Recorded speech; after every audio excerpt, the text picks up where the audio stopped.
if you think about it, Roxy's people, obviously they were scared of Rudyard in the beginning. They were able to warm up to him more than they were willing to warm up to Roxy, even though she's literally one of them.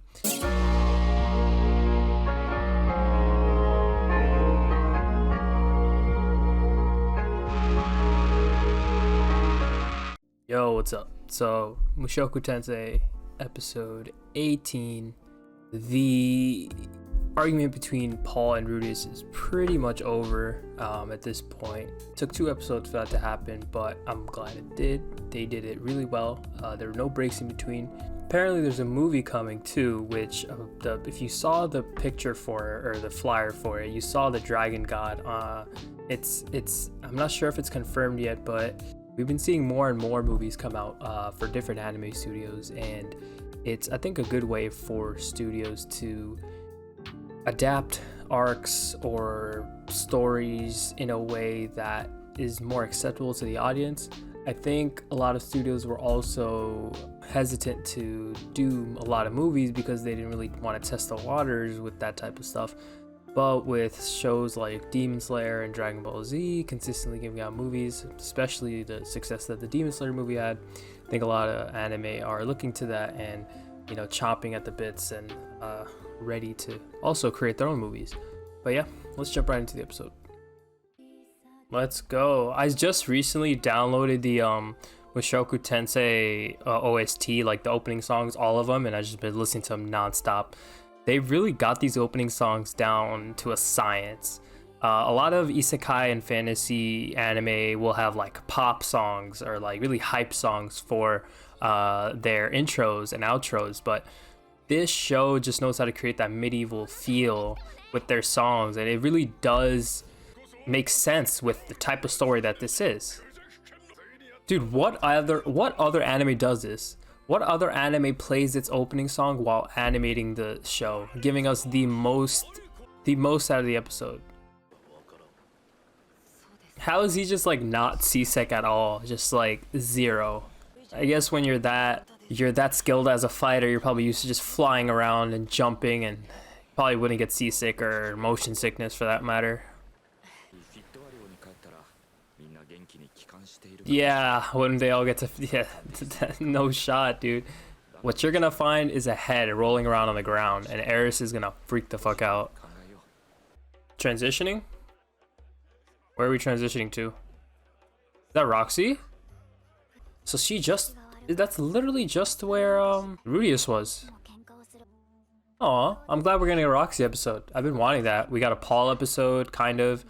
And now we have a Roxy episode.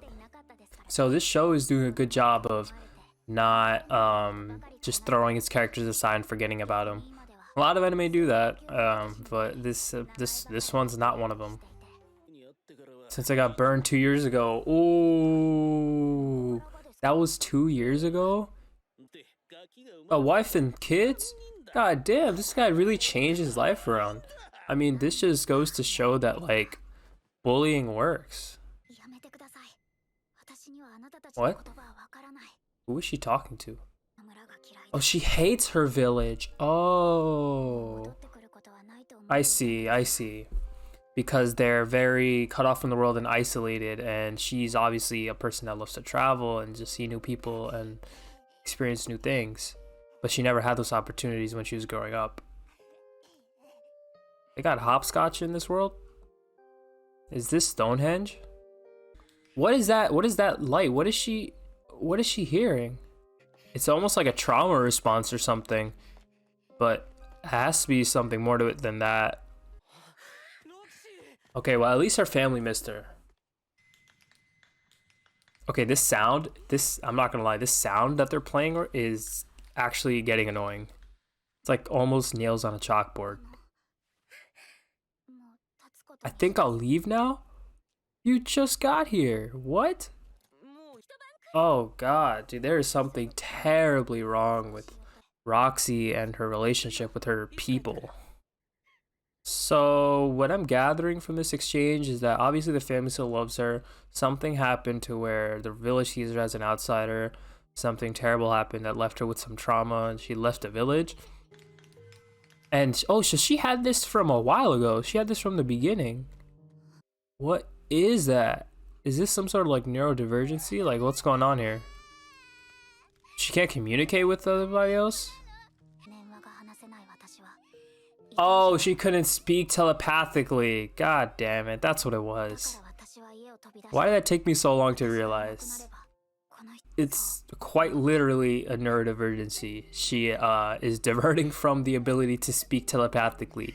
Probably something that she was born without. And that caused people to discriminate against her. Even though she looks like them, is one of them, just not having the one trait that, you know, is probably the most important for their kind. Oh god, dude. Oh my god. Oh no, dude. Dog. This series?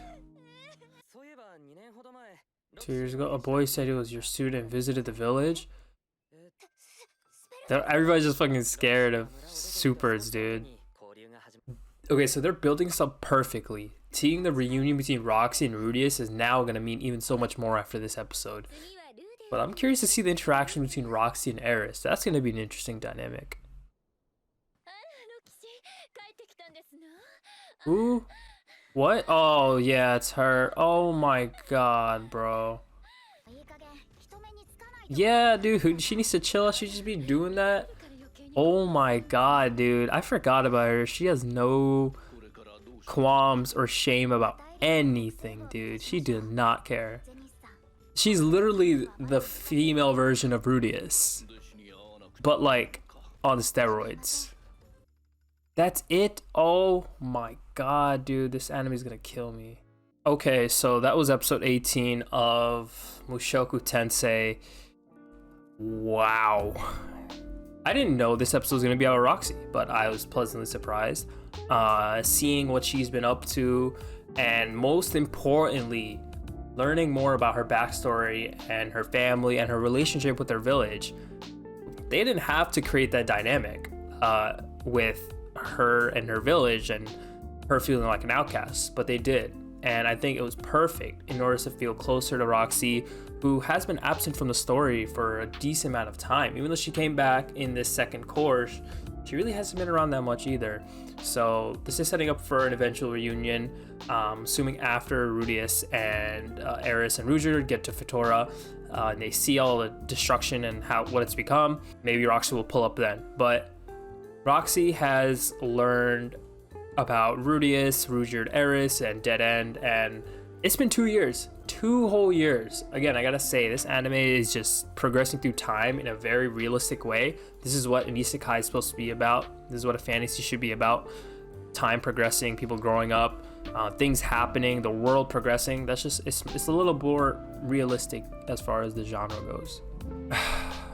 With Roxy's backstory, her not being able to communicate telepathically with her village, her people, that's something that I didn't really catch on in the beginning, but they explained it, and it just goes to show that even though she is of their kind, you know, she looks like them, she ages like them, she's literally them, right?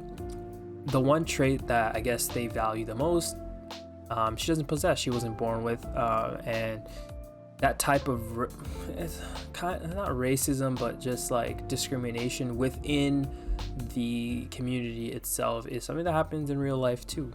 If you have someone in a particular culture that doesn't abide by the culture or doesn't really adhere to those norms and standards and traditions, then they're kind of looked at as like an outcast and stuff like that.